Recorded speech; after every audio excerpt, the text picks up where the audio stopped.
الرحمن الرحیم۔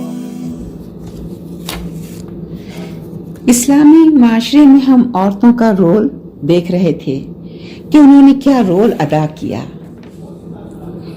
انہوں نے جب ایمان قبول کیا تو پھر وہ اللہ کے دین پر جم گئیں اور زندگی کے ہر معاملے میں اللہ سبحانہ تعالی اور اللہ کے نبی صلی اللہ علیہ وسلم کی ہدایت قبول کرتی چلی گئیں۔ یہی ایمان کی مضبوطی کی بنیاد ہوتی ہے، اور جب ایمان مضبوط ہوتا ہے تو انسان پہاڑوں سے ٹکرا جاتا ہے، چٹانوں کو ریزہ ریزہ کر دیتا ہے، کوئی طاقت اس کو حق سے روک نہیں سکتی۔ شیطان کے ڈراوے، شیطان کے دھوکے، شیطان کی چالیں اور مکر جو ہے وہ اس پہ کام نہیں کرتے۔ کیونکہ اہل ایمان کا ساتھی اللہ ہوتا ہے۔ اللہ ولی الذین آمنوا، یہ ہم قرآن میں پڑھتے ہیں۔ چنانچہ یہ خواتین جب اللہ پر ایمان لے آئیں تو انہوں نے اپنی جان، مال، اپنے اوقات، اپنی صلاحیتیں، اپنی قابلیتیں، اپنی خوشیاں، اپنی راحتیں سب اللہ کے راستے میں لگا دیں۔ ہم نے کل تقریباً آدھا گھنٹے یہی کچھ ہم دیکھتے رہے کہ مسلمان عورت کیسی ہوتی ہے، مسلمان عورت نے کیا کیا کارنامے انجام دیے۔ ہم نے میدان جنگ میں ان کے جوہر دیکھے، ام عمارہ کی کارنامے ہم نے دیکھے، پھر دوسری صحابیات کے دیکھے، کس طریقے سے وہ جنگوں میں شریک ہوتی تھیں اور ان کی کیا خدمت ہوتی تھی۔ اور انشاءاللہ تعالی جب ہمارے یہ چیپٹر ختم ہو جائیں گے کہ اسلامی معاشرے میں مسلمان عورت نے کیا خدمات انجام دی، کیا قربانیاں دے کر اس معاشرے کو پاکیزہ اور مضبوط بنایا، اور اللہ نے جو اس کو مقام دیا تھا اس مقام کو قائم کر کے پوری دنیا کو بتایا کہ اسلام نے جو عورت کو عزت دی ہے، جو رفعت دی ہے، جو بلندی دی ہے، جو عورت کا رتبہ رکھا ہے وہ مرد سے 3 درجے زیادہ ہے۔ چنانچہ گھر اس کی بنیاد ہے، گھر اس کا مرکز ہے، وہ اس پر ڈٹی اور جمی رہتی ہے، اور اس کے بعد پھر وہ یہ سارے کام کرتی ہے۔ اس سلسلے میں اب ہم یہ دیکھتے ہیں کہ ایسا کردار رکھنے والی عورت کیا ڈرپوک ہوگی؟ کیا وہ جھوٹ بولے گی؟ یا یہ کہ وہ حق کو کہتے ہوئے، حق کا اعلان کرتے ہوئے ہچکچائے گی؟ یہ دونوں باتیں متضاد ہیں، ایسا کبھی نہیں ہو سکتا۔ تو اب ہم اس کی مثالیں دیکھتے ہیں کہ یہ خواتین اظہار حق میں کس قدر ثابت قدم تھیں، یعنی انہوں نے دین قبول کر کے یہ نہیں کہ صرف اپنی ذات کو ہی ٹھیک کیا تھا بلکہ دوسروں کو بھی وہ اس کی تلقین کرتی تھیں۔ یہ بات شاید ہماری سمجھ میں نہ آئے، کیونکہ میں جب سوچتی ہوں تو مجھے لگتا ہے میں تو بالکل ہی ایک مختلف زمانے کی عورت ہوں۔ میں نے جو عورتیں دیکھی، میں جن عورتوں کو آئیڈیل سمجھتی رہی یا جن عورتوں کو دیکھ کر میں فریفتہ ہوتی رہی، وہ تو دوسری عورتیں ہیں۔ ان میں سے کوئی چیز نہیں جو ان خواتین میں تھی، یا ان خواتین میں جو صفات ہیں، جو صفات تھیں، وہ تو ہم میں سے بہرحال مجھ میں تو نہیں ہے۔ یقیناً اللہ کی بندیاں ہوں گی، لیکن ایک چیز ہے جو کہ میری ہمت کو بڑھاتی ہے، اللہ کی ذات سے امید۔ اللہ نے جو ہمیں یہ وقت دیا ہے، یہ اسی لیے تو دیا ہے کہ ہم اپنے رب کو راضی کر لیں، ہمیں جس امتحان میں ڈالا گیا اس امتحان میں ہم کامیاب ہو جائیں، تو بس پھر جس وقت بھی اللہ ہمیں دیدہ بینا عطا کر دے۔ ابھی آپ نے سنا تھا نا، چشم بصیرت عطا کر دے۔ عقل تو اس نے دی ہوئی ہے، نعمتیں تو اس کی بے شمار ہیں، ان نعمتوں کو ہم شیطان کے راستے میں لگاتے ہیں، تو شیطان کو جسے کہنا چاہیے اپنے سے دور کر کے، اپنے سے ہٹا کر ان نعمتوں کو، اللہ کی ان نعمتوں کو، عظیم نعمتوں کو، عقل، سمجھ، بینائی، سماعت، دل، دماغ، ان سب کو ہم اپنے رب کے راستے پہ لگا دیں تو آپ یقین جانیے اللہ ہمیں بھی ایسا کر دے گا۔ اور اس میں اس وقت جو میں آپ کو ان خواتین کی صفات بتانا جا رہی ہوں، اس میں سے ایک بڑی صفت ہے جس سے میں خود اتنی متاثر ہوئی ہوں، اور میں سوچ رہی تھی اس صفت اظہار حق کو عورتوں میں نہیں مردوں میں پلان کے تحت ختم کیا گیا ہے. پلان کے تحت اس چیز کو ختم کیا گیا ہے، کیونکہ اللہ کے راستے جو ہیں مسدود کر دیے گئے، اللہ کے راستے بند کر دیے گئے، اور طاقت کے بل پر، دولت کے بل پر شیطان کے راستے خوشنما بنا دیے گئے. تو اس وجہ سے اظہار حق یعنی حق کا اظہار ہم کر ہی نہیں سکتے. اگر کوئی کرتا ہے تو اس کو ہم برا کہہ کر خاموش کرا دیتے ہیں. لیکن آپ تاریخ اسلامی کے ان مجاہدین کو چھوڑ دیجئے جو مرد تھے، جن کا کام یہ تھا، جنہوں نے جابر بادشاہوں کے سامنے کلمہ حق کہا اور ان کی کوئی پرواہ نہیں کی. اسلام کی تو عورت کا یہ حال تھا کہ معاشرے میں جہاں کہیں ان کو بگاڑ نظر آتا اس کو بدلنے اور اس کی جگہ خیر و صلاح کو قائم کرنے کی جد و جہد کرتی رہتی. سمرہ بنت نہیک کے متعلق ابن عبد البر نے لکھا ہے، وہ بازاروں میں گھوم پھر کر بھلائی کا حکم دیتی اور برائی سے روکتی تھیں. ان کے ہاتھ میں ایک کوڑا ہوتا تھا جس سے وہ لوگوں کو منکر کے ارتکاب پر مارتی بھی تھیں اگر کوئی منکر کا ارتکاب کرتا ہے. آپ سوچئے، یہاں پر بھی ہم نے کہیں سعودی عرب میں کبھی دیکھا تھا متوع ہوتے ہیں وہ اگر ایسا کرتے ہیں، وہ بھی ختم کر دیے اب. اور اب جس آزادی کے ہم علم بردار ہیں انشاءاللہ اس کے متعلق بھی دیکھیں گے. اس معاملے میں خواتین امت نے نہ تو رعایا کی پرواہ کی اور نہ فرما رواؤں اور حاکموں کی. ان کے ایمانی جذبات نے جس طرح دین کے کھلے دشمنوں کا مقابلہ کیا، اسی طرح دین کے نام لیواؤں کے فساد فکر و عمل کو بھی برداشت کرنے سے انکار کر دیا ہے. کلمہ حق کے اظہار میں نہ تو باطل کی بڑی سے بڑی قوت ان کے لیے کوئی رکاوٹ بنی اور نہ جابر و سخت گیر حکام کی زیادتی اور سختی.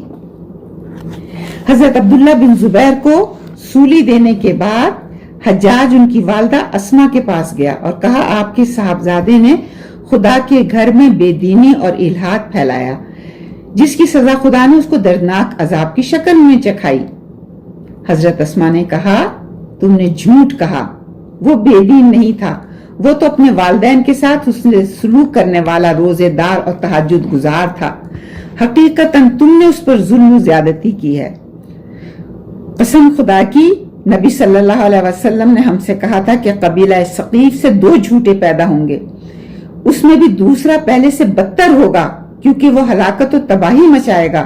ثقیف کے پہلے جھوٹے مدعی نبوت مسلمہ بن کذاب تھا، اس کو تو تم دیکھ چکے ہو، اور دوسرے تم ہو.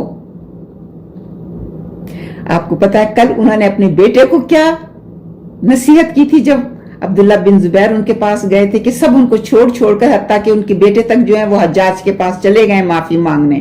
ایک طرف یہ کردار ہے جو اس دنیا اور اس زندگی کے خاطر حق کو بیچ دیتا ہے، دوسری طرف دیکھو کہ یہ تھی وہ ماں، بیٹے کو وہ نصیحت کی، بہادری کی، شجاعت کی، آخرت کی کامیابیوں کی، اللہ کی رضا کی، اور اب اس جھوٹے ظالم شخص کے منہ پر اس کے جھوٹ کا کیا منہ توڑ جواب دے رہی ہیں.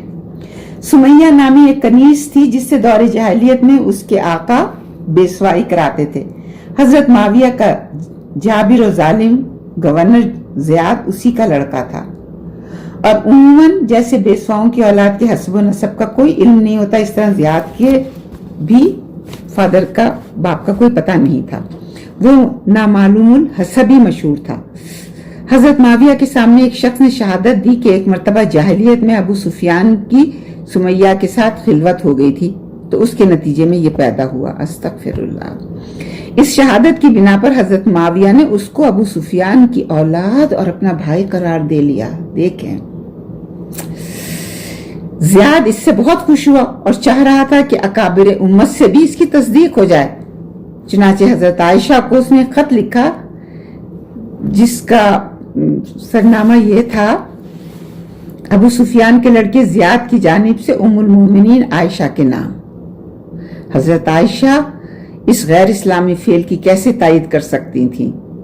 انہوں نے نہ تو صرف معاویہ کے فیصلے کا کوئی احترام کیا اور نہ زیاد جیسے سخت گیر اور سخت پیشہ گورنر کی کوئی پرواہ کی، اور جواب کا آغاز ان کلمات سے کیا: ام المومنین کی طرف سے نامعلوم باپ کے لڑکے زیاد کے نام. یعنی تیری یہ جرت، کسی نے اگر تجھے، جس سے کہنا چاہیے گناہ کی پرواہ نہ کرتے ہوئے، اللہ کی ناراضگی نہ کرتے ہوئے تجھے ناجائز اولاد کو اپنے باپ کی اپنا بھائی بنا لیا تو ٹھیک ہے، تو مجھ سے بھی یہ توقع کرتا ہے. تو ام المومنین نے، اس نے جو خط لکھا اس کی ہیڈ لائن یہ تھی کہ ابو سفیان کے لڑکے زیاد کی جانب سے، ام المومنین عائشہ کے نام. اور حضرت عائشہ نے جو خط اس کو لکھا اس کی ہیڈنگ یہ تھی کہ نامعلوم باپ کے لڑکے زیاد کے نام. پھر آیان حکومت کو نصیحت اور اس کے نتائج. تنقید یا تائید اسی وقت فائدہ مند ہو سکتی ہے جبکہ اس کے پیچھے خلوص اور خیر خواہی کے جذبات کار فرما ہوں. کسی کے عمل پر گرفت کی جائے یا اس کی تائید اور حمایت. اب آپ یہ بات سمجھ لیں اچھی طریقے سے، اگر کوئی کسی کے عمل پر تنقید کر رہا ہے تو اس کے پاس ثبوت ہوں، اس کے پاس دلائل ہوں. یہ نہیں کہ مجھے کوئی برا لگا، کسی نے کوئی بات کی، میں نے اس پہ ایک پوری کہانی، ایک داستان بنا لی اور اس سے منسوب کر کے اس کو برا بھلا کہنے لگی. نہیں، بلکہ اس کی تائید اور حمایت دونوں کو ذاتی نفع اور غرض سے پاک ہونا چاہیے، ورنہ نہ تو تائید کا کوئی فائدہ ہوتا ہے اور نہ تنقید کا. مسلمان خواتین نے جو کچھ کہا اور کیا ذاتی مفاد سے بالا تر ہو کر خالص دین اور ریاست کے فائدے کے لیے کیا اور کہا. دین کے نفع اور نقصان کا پاس و لحاظ اس کے لیے ہر طرح کی قربانی اور شدید ترین قربانی ہے. یہ انہی عورتوں کا وتیرہ تھا، یہ انہی کی صفات تھی کہ جنہوں نے دین کے لیے، حق کے لیے، اپنی اسلامی ریاست کی حفاظت کے لیے ہر قسم کی قربانی دی. کسی خوف کی، کسی لالچ کی، کسی چیز کی انہوں نے پرواہ نہیں کی، کسی چیز سے وہ مروب نہیں ہوئی.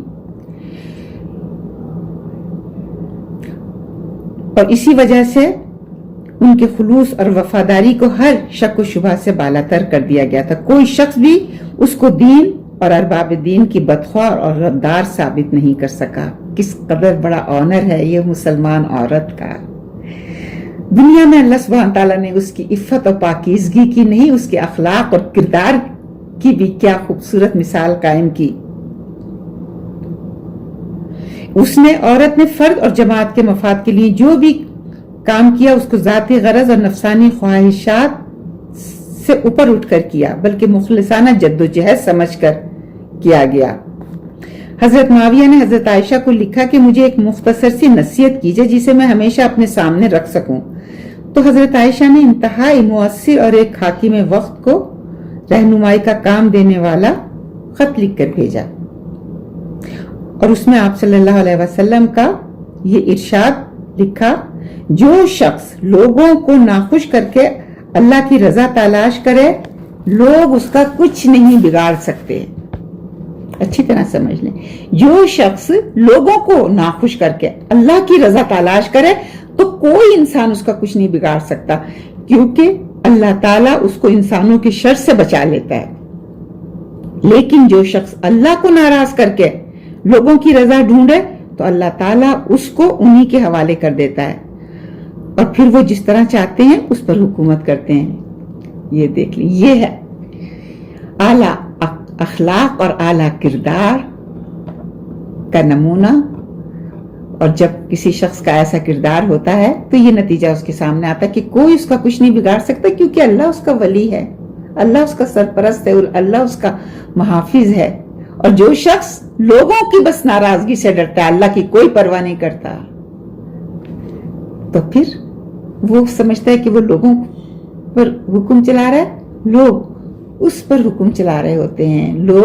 لوگوں سے ڈر ڈر کے وہ پھر سارے کام کرتا ہے اور محفوظ نہیں ہوتا. ایک مرتبہ کا واقعہ ہے کہ حضرت عمر کہیں جا رہے تھے، راستے میں خولہ بنت ثعلبہ سے ملاقات ہو گئی.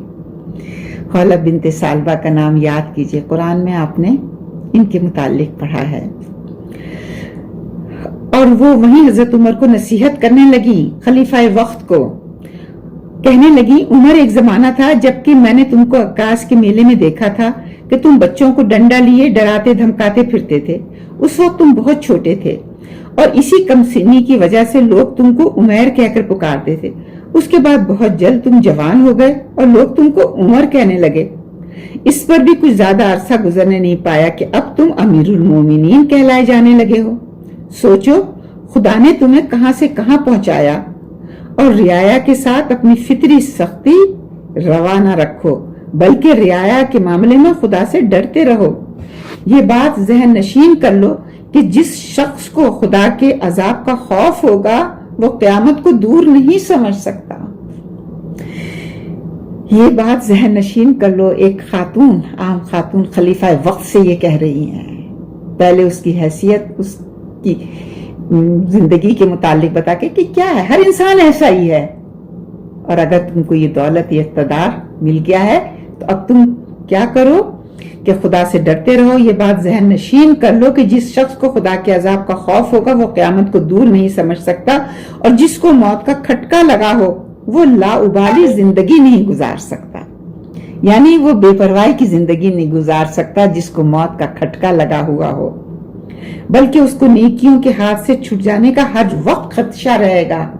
سبحان اللہ، یہ تھی وہ تعلیمات جو اہل ایمان کے لیے زندگی گزارنے کے لیے روشنی تھی، روشنی کے مینارے تھے۔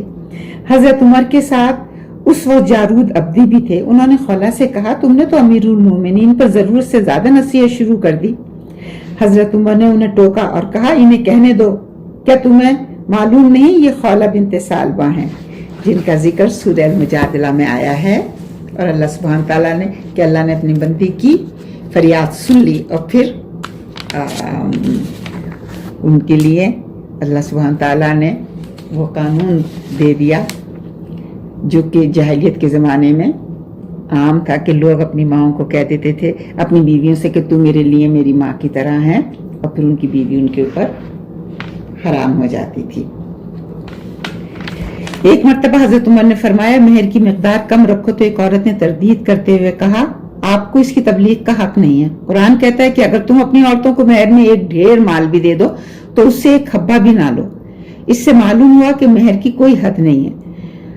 حضرت عمر نے اپنی غلطی کا اعتراف کرتے ہوئے فرمایا، ایک عورت نے عمر سے بحث کی اور غالب رہی۔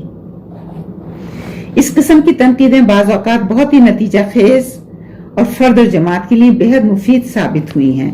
سودا بنت عمارہ نے جنگ صفین میں حضرت معاویہ کے خلاف حضرت علی کا ساتھ دیا تھا۔ حضرت علی کی شہادت کے بعد کا واقعہ ہے کہ یہ حضرت معاویہ کے پاس گئیں۔ پہلے تو ماضی میں جو کچھ ہوا اس پر معافی چاہی، پھر کہا، امیر المومنین آپ لوگوں کے سردار اور ان کے معاملات کے ذمہ دار اور نگہبان ہیں، اس لیے ان کے جو حقوق اللہ تعالیٰ نے آپ پر فرض کیے ہیں ان کے متعلق وہ آپ سے ضرور پوچھے گا۔ ہم پر ایسے گورنر متعین ہو کر آتے ہیں جو آپ کے غلبہ و اقتدار کو مستقل اور وسیع کرنے کے ساتھ ہم کو کھیتی کی طرح کاٹ پھینکتے ہیں اور گایوں کی طرح ڈرون ڈالتے ہیں۔ یہ ہمارے حقوق کو ٹھیک سے ادا نہیں کرتے، ہم کو خراب سے خراب تر چیز چکھاتے ہیں اور بڑی سے بڑی اور نفیس سے نفیس شے کا مطالبہ کرتے ہیں۔ یہ دیکھیے، ابن ارطاط حاکم بن کر آیا تو اس نے ہمارے قبیلے کے افراد کا خون بہانا شروع کر دیا اور میرا مال چھین لیا۔ آپ کی اطاعت ہم پر فرض ہے، ورنہ ہمارے اندر اتنا کس بل اور بچاؤ کی قوت ہے کہ ہر ظلم کا مقابلہ کر سکتے ہیں۔ اگر آپ اس کو معزول کر دیں تو ہم آپ کے مشکور ہوں گے، ورنہ ہم آپ کو بھی دیکھیں گے۔ حضرت معاویہ نے کہا، کیا تم مجھے اپنی قوم کے ذریعے سے دھمکی دے رہی ہو؟ قسم خدا کی، میں نے تو ارادہ کیا کہ تجھ کو کانٹوں بھری سواری پر بٹھا کر اسی کے پاس لوٹا دوں تاکہ وہ اپنا فیصلہ تجھ پر نافذ کرے۔ اس پر سودا خاموش ہو گئی۔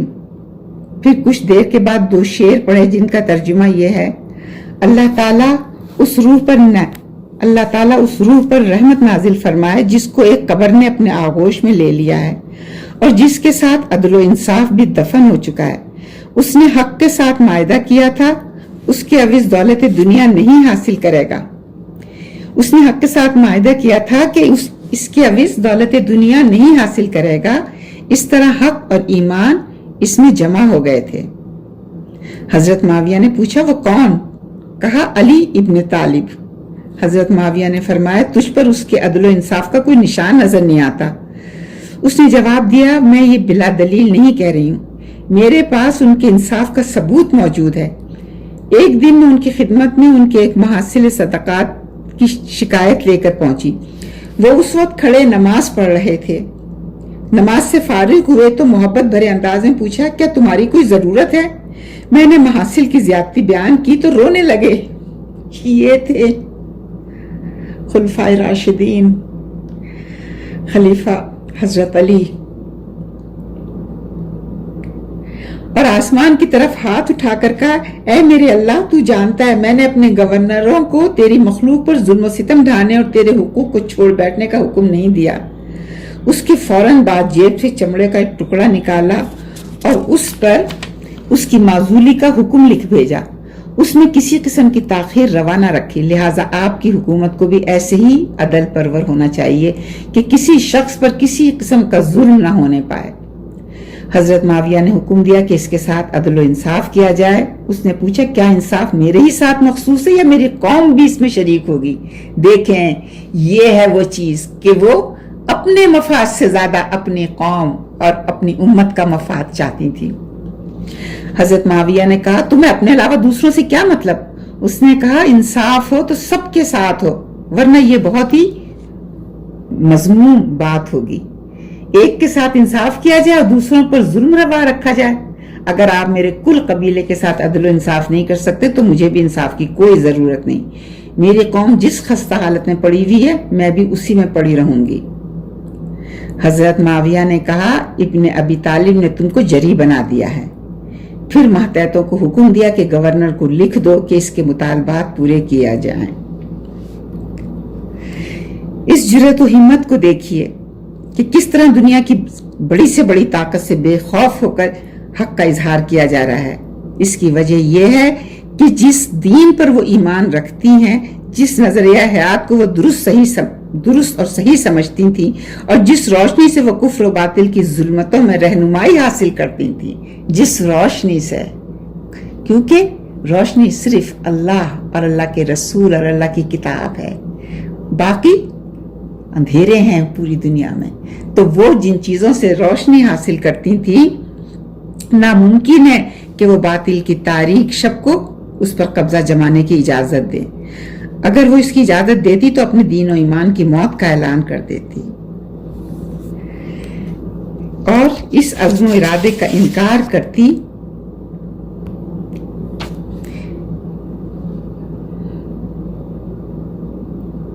اگر وہ اس کی اجازت دیتی تو اپنے دین و ایمان کی موت کا اعلان کرتی ہے، اس عزم و ارادے کا انکار کرتی ہے جس عزم کا اس کا ایمان تقاضا کرتا ہے، اس وفاداری اور خیر خواہی سے منہ موڑتی ہے جس کا اس نے اپنے اللہ سے، اپنے معاشرے سے اور خود اپنے ضمیر سے عہد کیا تھا۔ اس لیے وہ مجبور ہے کہ سوسائٹی میں باطل کے جراثیم کو پنپنے نہ دے اور دین و ایمان کی غارت گر قوموں کو قدم جمانے کا موقع نہ دے۔ چنانچہ اسلامی تاریخ گواہ ہے کہ وہ عملاً بھی شرپسند اور حق دشمن افکار و کردار سے ہمیشہ چوکس رہی اور ان کا مقابلہ کرتی رہی، اور زندگی کے چھوٹے بڑے مسائل میں اگر کسی پر اعتماد کیا تو پوری بصیرت اور آگہی کے بعد کیا۔ ایسا نہیں ہوا کہ کہیں آنکھیں بند کر لی اور ہر کسی کے ہاتھ میں ہاتھ دے دیا، ہر کسی کی بات مان لی، جس کو ذرا اپنے سے طاقتور دیکھا بس اس کے آگے جھک گئی۔ ایسا کرتی تو پھر اس راستے پہ چلی نہیں سکتی تھی۔ حق کا راستہ کانٹوں سے بھرا ہوا ہے، لیکن جب مومن اس پہ چلنے لگتا ہے تو وہ اس کے لیے پھول ہو جاتے ہیں، وہ کانٹے پھول بن جاتے ہیں۔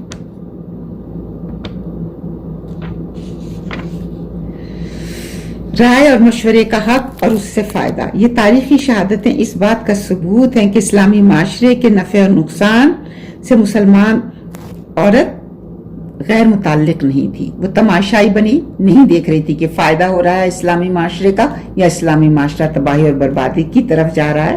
جیسے کہ ہم لوگ، میں کہتی ہوں ہمیں دور جانے کی ضرورت ہی نہیں، ہماری اپنی ذات ہے اسی کو دیکھ لیں، کیونکہ ہمارے اوپر ہماری ذمہ داری ہے، ہمارا کیا رویہ ہے. تو مسلمان عورت اس طریقے کی زندگی نہیں گزارتی تھی کہ بس ایک تماشائی بنی ہوئی دیکھ رہی ہے جو کچھ بھی ہو رہا ہے. اس کو معاشرے کے بناؤ اور بگاڑ اور اصلاح و فساد سے بہت گہرا اور قریبی تعلق تھا. اس کا معاشرے کا نقصان اس کا اپنا نقصان اور معاشرے کا فائدہ اس کا اپنا فائدہ ہے. وہ معاشرے کو خیر کی بنیادوں پر قائم رکھنے میں مدد دے گی تو لازماً شر کے راستے محدود ہوں گے. بھلائیوں کا خیر مقدم کرے گی تو برائیوں پر احتجاج بھی وہ کرتی ہے. یہ اس کا فطری حق ہے جو اجتماعی زندگی نے اس کو عطا کیا ہے. شریعت اس کے اس حق کو تسلیم کرتی ہے اور زندگی کے مختلف معاملات میں خواہ وہ انفرادی ہوں یا اجتماعی اس کو اپنے جذبات و احساسات، رائے، خیال اور پسند و ناپسند کے اظہار کی اجازت عطا کرتی ہے. یہ اظہار اپنے حدود کے اندر زبان و بیان، تحریر و انشاء، غرض جس ذریعے سے بھی ہو، شریعت اس پر کوئی پابندی نہیں لگاتی. جہاں تک اس کے ذاتی مسائل کا تعلق ہے، مثلا نکاح، خلا وغیرہ، تو ان کے متعلق شریعت نے صاف اور واضح الفاظ میں بتا دیا ہے کہ کوئی بھی شخص اس پر اپنا فیصلہ لاد نہیں سکتا. جو بھی اقدام کیا جائے گا اس کی رضا اور خوشی کے بعد کیا جائے گا. سبحان اللہ، ہمیں تو پتہ ہی نہیں تھا. ہمارے ہاں تو قابلیت یا شرم یا حیا اس کو کہی جاتی تھی کہ ماں باپ اٹھا کے جہاں بھی شادی کر دیں یا خاندان والے جو بھی فیصلہ کر دیں بس اس کو قبول کر لو. لڑکی ہے تو کیا، لڑکوں سے بھی نہیں پوچھا جاتا تھا، مردوں سے بھی نہیں پوچھا جاتا تھا. سبحان اللہ.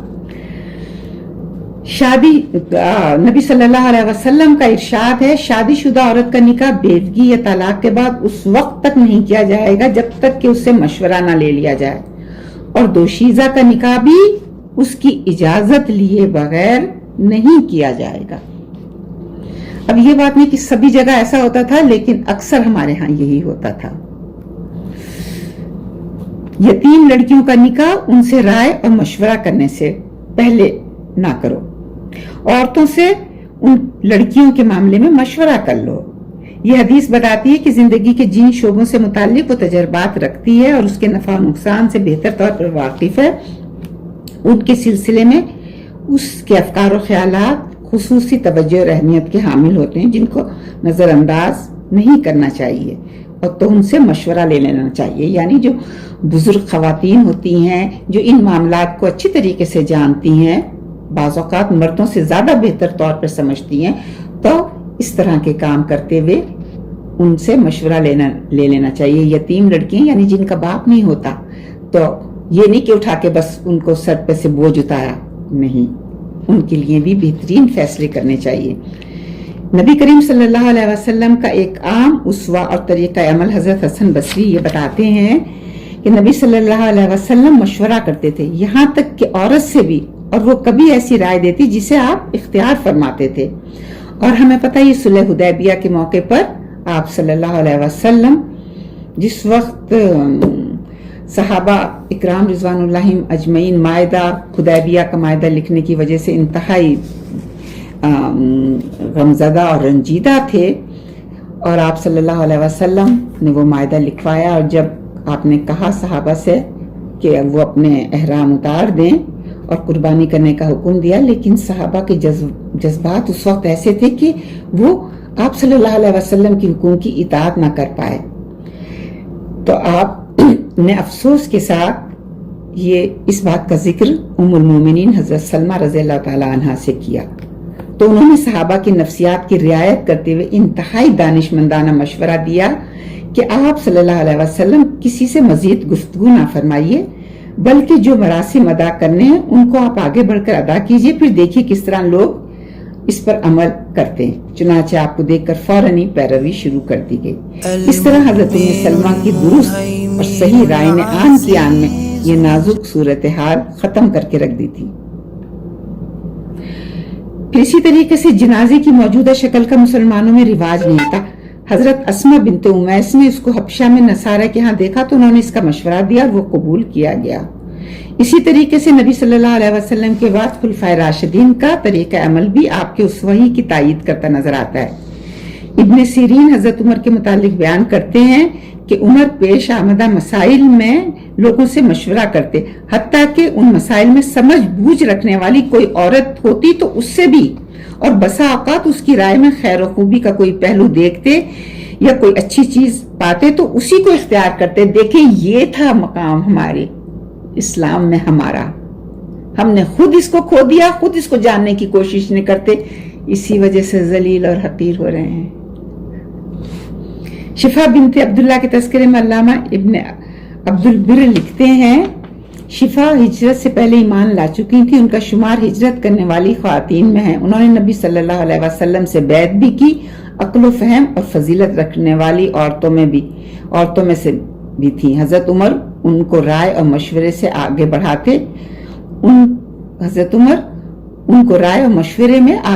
اور ان کو خوش رکھتے اور ان کو اوروں پر فضیلت دیتے تھے، عزت کے ساتھ بٹھاتے تھے۔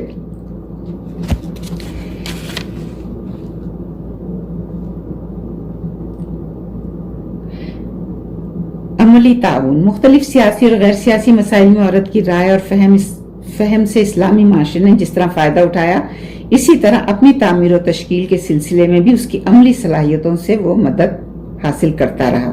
عورتوں نے رضاکارانہ جنگی خدمات انجام دی۔ روایت سے معلوم ہوتا ہے کہ بعض اوقات ضرورت پر ریاست نے بھی ان سے یہ خدمات حاصل کی۔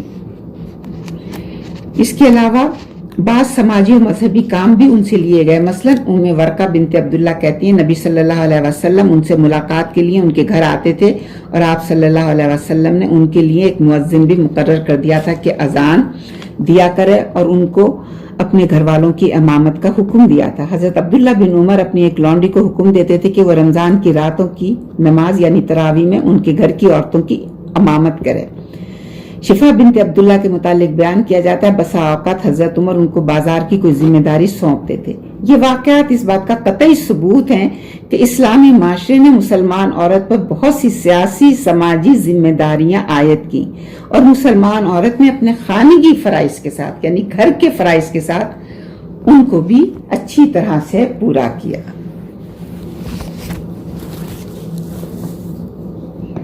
صدق اللہ، وآخر دعوانا ان الحمد للہ۔